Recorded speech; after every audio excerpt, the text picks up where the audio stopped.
If you guys follow me on Instagram, you may or may not know that I was hospitalized for a couple weeks and I had surgery. And a lot of you guys have questions regarding why I was in the hospital, why was I in there for so long, and what happened, why did I get the surgery. So we need to catch up because there's a lot to catch up on. I was gonna do a little mukbang while I told you guys what happened to me and everything, but I'm actually sick. If you guys heard in my voice, I'm very sick right now. It's because this weather literally has not been it. I just don't have a really big appetite right now, so get ready with me. It is because yeah, I'm currently 1 month post-op since my surgery, but the recovery has been very difficult. I just got my staples removed, I want to say like 2 weeks ago, and just a week ago I was starting to like finally feel better and finally starting to feel like myself, because for the first few weeks after my surgery I literally wasn't able to do anything. I wasn't able to wipe my own ass, literally. I wasn't able to eat, drink water. I needed help getting out of bed, sitting up, walking, showering. I literally needed help for everything.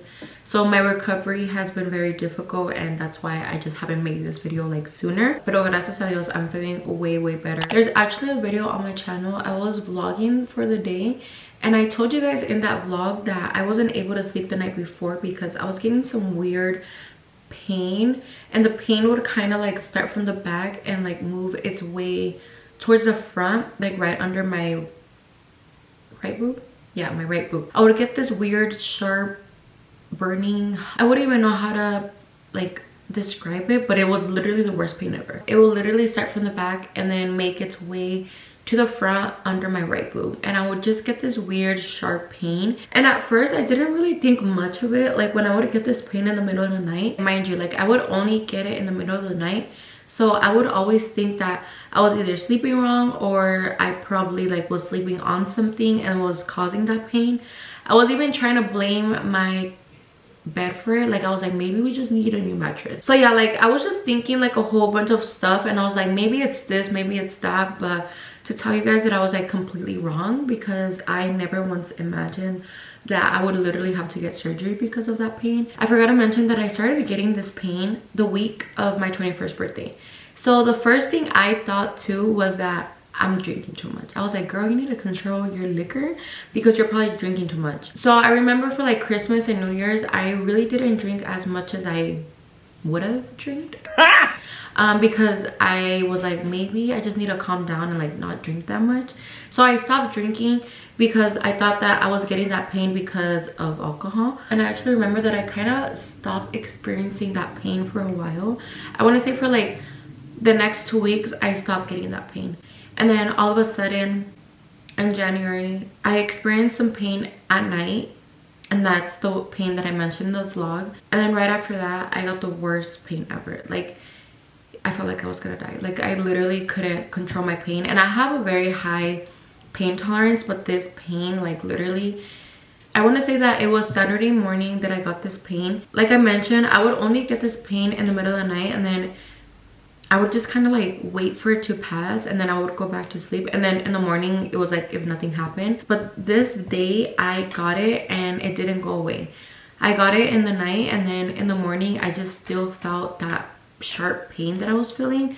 So that's when I realized that something was wrong, and that it wasn't just air or alcohol or whatever. I was just like, wait, this is like way too much pain already. So obviously when I started experiencing this pain, the first thing I did was Google it, because who doesn't Google it? I remember like one of the first things that would like come out a lot were like to avoid alcohol, to avoid fatty meals, to try to like change my diet and stuff like that. And it came to the point where I was like, this isn't normal. Like I just need to go get checked.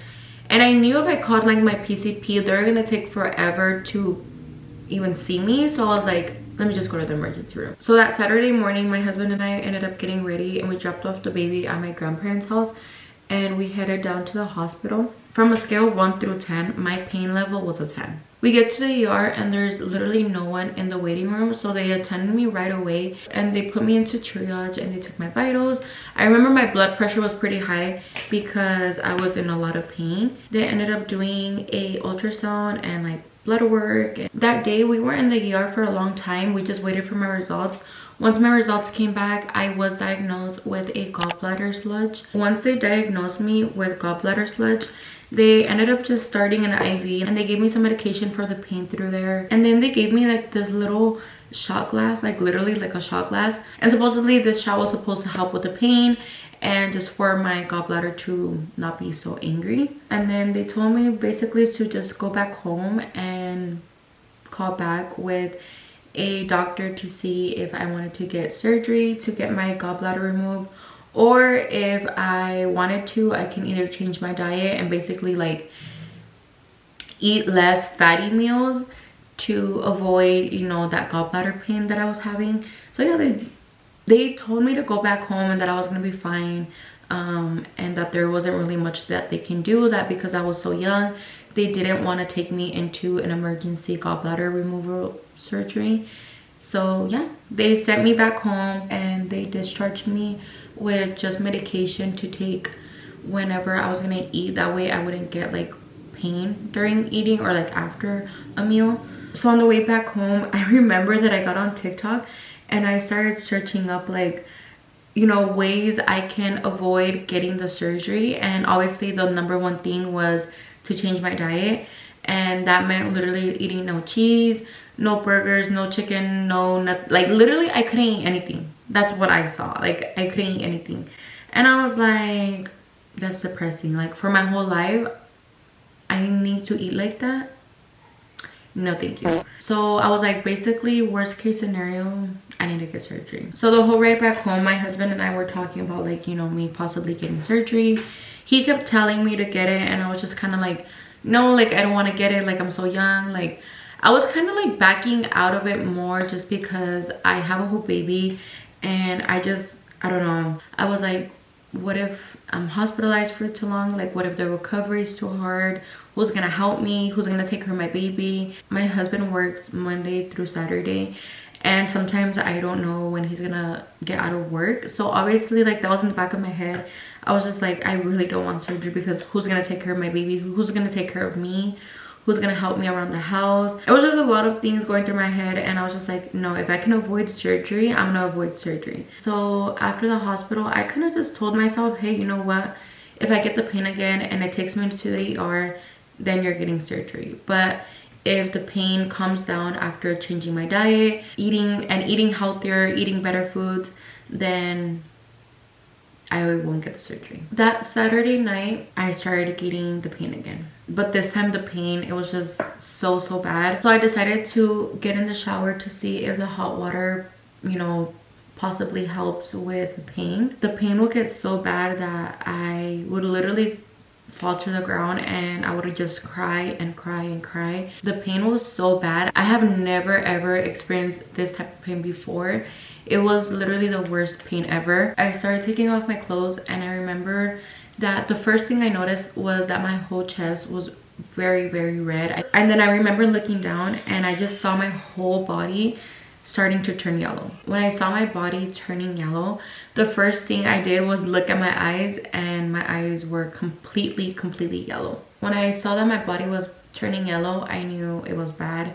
I knew that I had to get to the ER again as soon as possible because I knew that wasn't normal. The pain that I was experiencing this time was way worse than earlier. I got in the shower and I was letting the hot water like hit my back, and it just wasn't helping at all. I remember getting out of the shower and we were waiting for my sister to come take care of my baby, and I just remember the pain getting worse and worse and worse.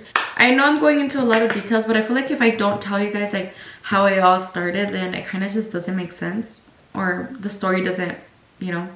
But anyways, as soon as my sister got to my house, we went to the hospital, and I was just in so much pain the whole car ride. Like the pain just kept getting worse and worse. I just felt like I couldn't breathe.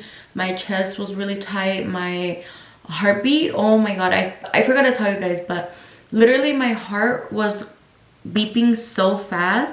Like I literally felt like I was gonna get a heart attack. Since I was going to be hospitalized, we did have to wait 4 hours for a room because the hospital was packed. The whole time that I was waiting in the lobby, I did have an IV started, I had blood work done, I had an ultrasound done, I had everything done. I was just waiting for my room. Once I got to my room, I was in so much pain that they started giving me the strongest medication that they had for pain. And as soon as they gave me this medication, the pain was gone. Shortly after getting my pain medication, the trauma team comes in and basically starts telling me that they don't understand why I was sent back home, because what they saw was I was in a lot of pain. My pain was literally a 10. I couldn't stop crying. I was in severe pain. And when they took a look at my ultrasounds, they saw that I had stones in my gallbladder. So they knew that this was a serious case because I had to get surgery as soon as possible. They didn't even give me the option for anything else. They were just like, okay, we're gonna prepare you for surgery because you're in a lot of pain and you've been having this pain for a while now. But like I told them, like, I thought it was other things and the pain wasn't as bad as until I went to the hospital. In December, when I was getting this pain, it was tolerable, I can say. Is that the word, tolerable? Tolerable? I don't know, you know what I'm saying.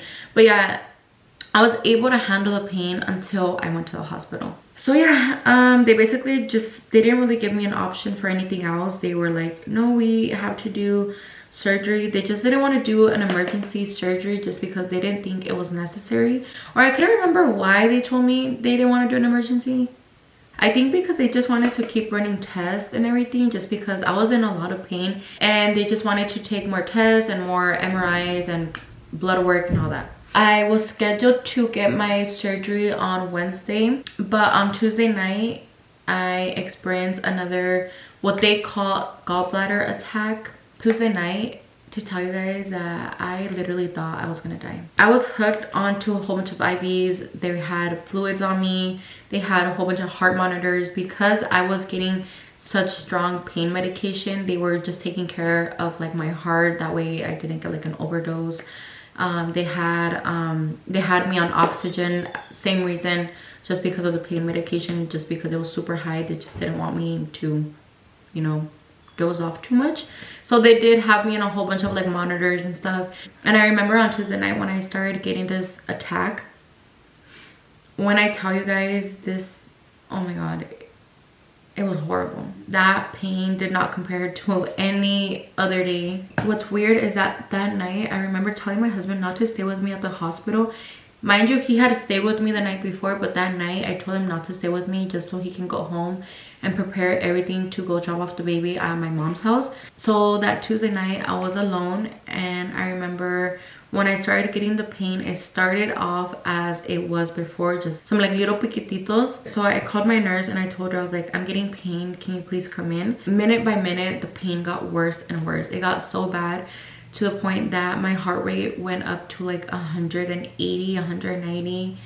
I literally thought I was gonna die. I felt like I was gonna have a heart attack. I felt like my whole body was on fire. I was sweating so much. I'm not over exaggerating with you guys when I tell you guys that it literally felt like if I was getting water and like spraying it on myself, because I was just like empapada en sudor. It was so bad. I remember sitting on the bed and I had pillows all over right here because I felt like if I put pressure it would take the pain away, but at that point nothing was taking the pain away. And I was just like, I was just praying, and I remember just like looking down and just trying like to breathe, just trying to not think about the pain because it was so bad. But at one point it just got so bad, I started ripping everything off. I ripped off my oxygen.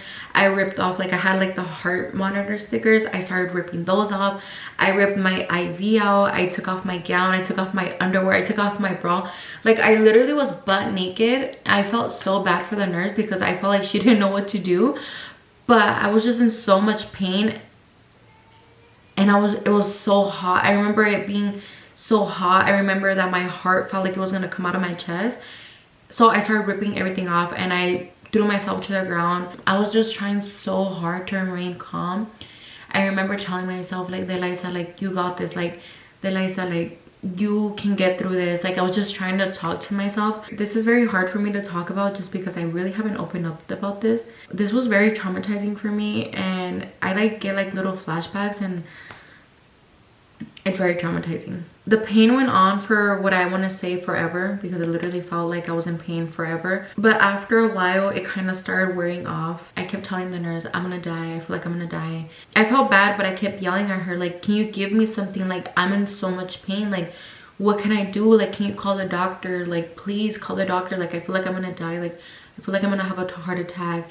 And she just kept telling me to just remain calm, to try to like breathe, to try to, you know, stay calm, because the way that I was, it just made it worse. But I literally would try to stay calm, but the pain was so bad that I couldn't. Eventually the pain started wearing off by itself, and I sat back onto my bed. I put my clothes back on, then they gave me pain medication, and I just remember going to sleep. On Wednesday morning, I was scheduled to get my gallbladder removed. So my nurse started prepping me for my surgery. They got me all ready, like they cleaned me, they got me in a new gown. They put like a little gorrito. Like, girl, I was ready for surgery. They got me all nice and prepped for surgery. They rolled me down to the surgery room, or like the triage room. And I was there for like maybe like 10 minutes. And then out of nowhere, like one of the staff came in and she rolled me back to my room. And I was like, wait, I haven't gotten surgery. Like, why are you putting me back in my room? And I remember her telling me like, oh, like they can't do surgery on you today. And I was like, what? Like, what are you talking about? Like, girl, like, no, like I need surgery. Like, I literally experienced so much pain last night. I just want my gallbladder removed. Once I was back in my room, I was so confused as of why I wasn't getting my gallbladder removed. Once I was in the room, the doctors that were going to perform the surgery on me came in and basically explained to me that they weren't going to move forward with the surgery that day on Wednesday, just because they did take a look at my MRI and like all my blood tests and all that, and they just didn't feel comfortable taking me into surgery that day, because they straight up told me that if I would have gotten surgery, I wouldn't have made it. Because of my blood results, they just didn't want to put my body through that. It was really hard hearing that, because I was like, oh my god, like I could have died, you know. So after that, they basically just told me that they didn't want to do surgery, or they didn't want to like promise me a surgery day, because they weren't sure when my numbers were gonna go down. They also wanted to do an MRI to see exactly why my numbers kept going up. I don't know where I left off. I had to go take her my baby real quick, because girl, when I tell you that my daughter has been having mamitis these last couple days, she was with her dad and she just didn't want to be with him. She just wanted her mom. So I had to go calm her down, because she was just throwing a fit. She didn't want to like, she didn't want her bottle. She just wanted her mom. So I had to go.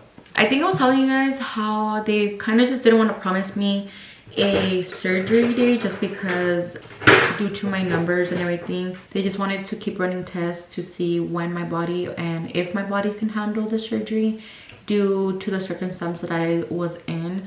My body was just going through too much at that point, that they didn't want to make my body go through more during the surgery.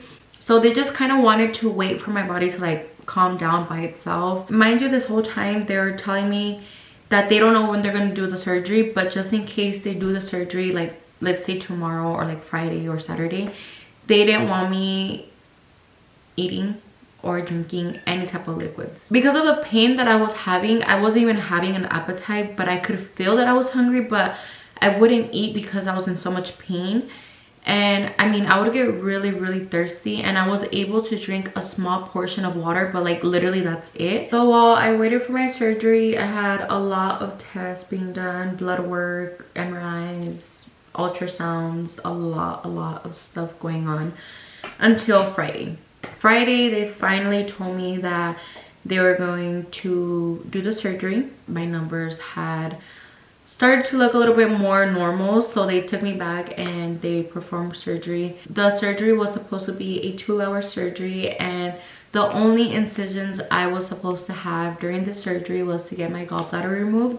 And to get your gallbladder removed, it's super simple. They don't do big incisions, and that's what I was preparing myself for. They're like, oh, like it's a 2-hour surgery, you will just have 3 little holes done on the side of your stomach, and through there they like kind of like, it's like a little laser that they use to take your gallbladder out. So I was like, oh, okay, like it's quick, fast. The recovery is simple. You don't really stay too long after in the hospital. I was like, okay, I'm ready for it. I went under anesthesia. I had surgery around like 2 in the afternoon. During my surgery, they ended up finding out that one of my stones that was in my gallbladder ended up moving towards my pancreas. Basically, one of my stones traveled to one of like the tubes of my pancreas, hence why I was in so much pain and why my body was going through what it was going through and why my life was put at risk, was because my pancreas was very upset and it was very swollen. If they wouldn't have seen that a stone was in my pancreas would have exploded, I want to say. I don't know if that's the right term, but basically my pancreas would have exploded. So during my surgery, they found out that that was going on, so they had to actually go in and cut a big cut starting from the top of my stomach all the way past my belly button. They had to open up my stomach and remove the stone carefully from my pancreas. I did forget to mention that on Tuesday, when I got the gallbladder attack pain, I did forget to mention that I did start experiencing pain on my left side. On Tuesday night, Wednesday morning, like I kept telling them like, hey, like I'm starting to feel pain on my left side now. Like now it's my right side and my left side. And they're like, oh, like that's normal. Like usually that happens because like your whole body is sore because of all the pain that you're in. So they kind of just told me that it's normal, but obviously it's not normal. And obviously I was getting pain and I was in so much pain because there was a stone going to my pancreas. But thankfully these doctors caught that stone and they saw that my pancreas was swollen and they needed to get the stone out. So a 2-hour surgery became a 6-hour surgery. A 3 little incision that they were supposed to do ended up being a big cut down my stomach, opening up my stomach to get the stone out of my pancreas. When I woke up from surgery, I was under a lot of anesthesia. I don't remember much, if I'm being completely honest with you guys. I try to like remember, but I can't remember anything. It's such a weird feeling when I try to like make my mind remember what happened after surgery. My head is like blank. I remember hearing voices, like my family members, but I don't remember what they would tell me. I don't remember who I talked to. I just remember one person and one conversation, and that was mine and my best friend's conversation. I couldn't really talk because I had tubes down my throat. After being in that room, they ended up taking me to the ICU just due to the complications that I had during surgery, and because of my pancreas, I was admitted to the ICU. They just had to, you know, watch very closely my pancreas because they obviously didn't want my pancreas to explode or to keep getting swollen, inflammatory. I don't know. Girl, I forgot all my medical terminology, which is bad. Because I know there's a word. I know it's not swollen because it's not swollen. It was inflamed? No, not inflamed. I don't know, but you know what I mean. They basically just didn't want my pancreas to keep getting big and swollen and inflamed. And I want to say that I was in the ICU for like 4 days. I don't remember. The whole time that I was in the ICU, I don't remember anything.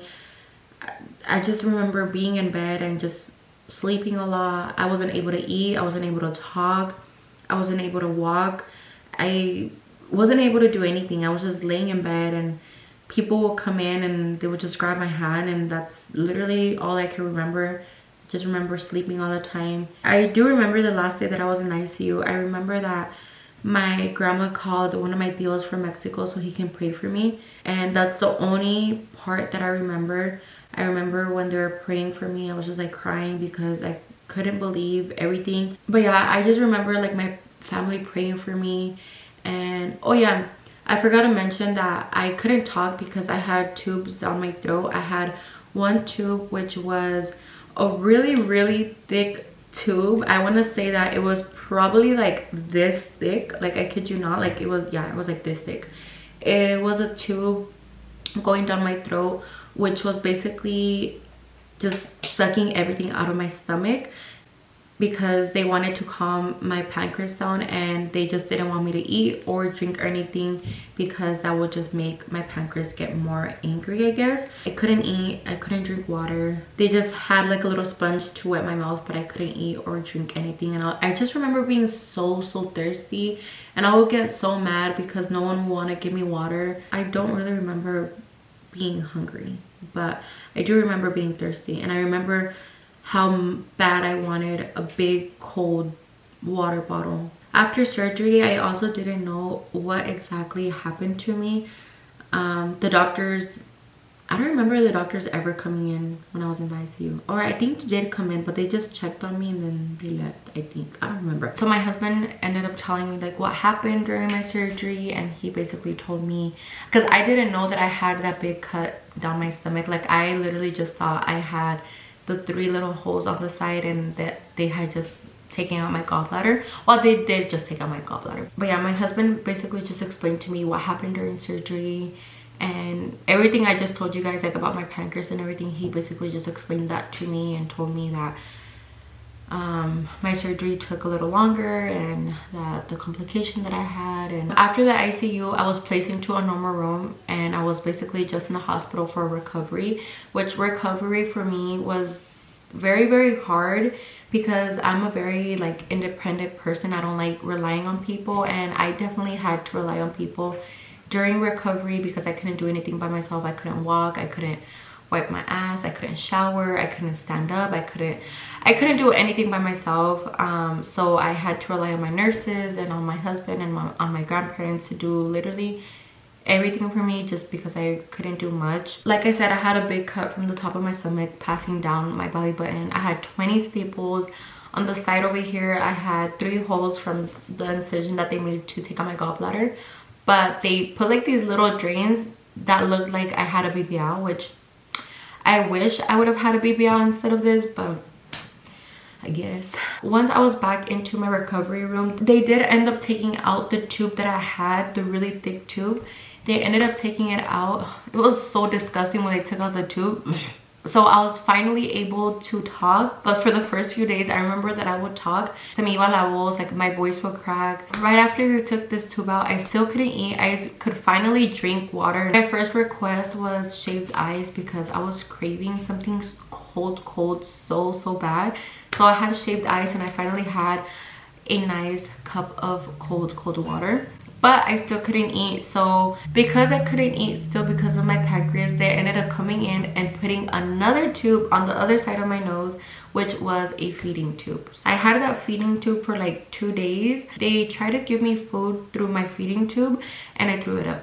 Ugh, it was so nasty. I don't care. Like the doctor was like, oh, you're not gonna taste it. Like it doesn't taste like anything. Like, the feeding tube that they put, it was like past my stomach. It was so weird. The doctors kept telling me that I wasn't gonna be able to taste the food, and it was like, it wasn't even food, it was like liquid. It was just liquid that, it was like a whole bunch of nutritions that I was supposed to be getting. But it was disgusting. I literally threw it all up. So once I threw it up, they ended up just telling me to try to eat food and see how my body would react. After almost 2 weeks, I was finally able to eat and finally drink water again. I lost 20 pounds during my hospital stay. After this, it was just recovery, and I was in the hospital for like 3 weeks, I think. I missed my baby so much. I was just trying so hard to get better fast, that way I can leave the hospital, but the doctors just kept telling me like that this is a very slow recovery, especially because of my pancreas and everything. They just kept taking out blood and doing scans, MRIs and everything, just to keep making sure that everything was okay. After the hospital, I did come home with obviously my staples and my drains, and thankfully my family was here to help me. They helped me with the baby, they helped me with cooking, cleaning. I couldn't do much. Like, during the hospital, I did have therapy to walk, just because after surgery I wasn't able to really walk by myself, just due to the cut. I couldn't, you know, hold up my posture. But once I was discharged, I was able to walk by myself. I was able to wipe my ass by myself. I couldn't shower by myself just because I had the drains still. A week after that, I did end up getting my 20 staples removed, and I got my drain out, which I felt so much better after getting all of that out. I just felt like I could finally stand up straight, because when I had all that stuff, like I was walking like this just because I felt like I couldn't stretch out my stomach. I still can't wear like my colombiana fajas just because they're super tight. So they do have me wearing this like body binder that they gave me at the hospital. I'm also very swollen from my stomach, because like I said, how they opened me, air that's not mine was put into my stomach. I am drinking teas and stuff like that. I'm no longer on medication, but I am drinking tea still, just to help with the bloating that I have from my surgery. I do want to thank everyone who had me in their prayers and everyone who sent me a sweet message. From the bottom of my heart, thank you guys so much for being there for me. I just kind of wanted to do this video to update you guys about my surgery and why I was in the hospital, because many of you guys had questions. I did go live on TikTok the other day and a lot of you guys were asking me in the comments, and I did tell you guys that I was going to do a more in-depth video explaining to you guys like what exactly happened to me, why I had surgery and everything. Thank you guys so much for watching, and I will see you guys in my next video. Bye guys.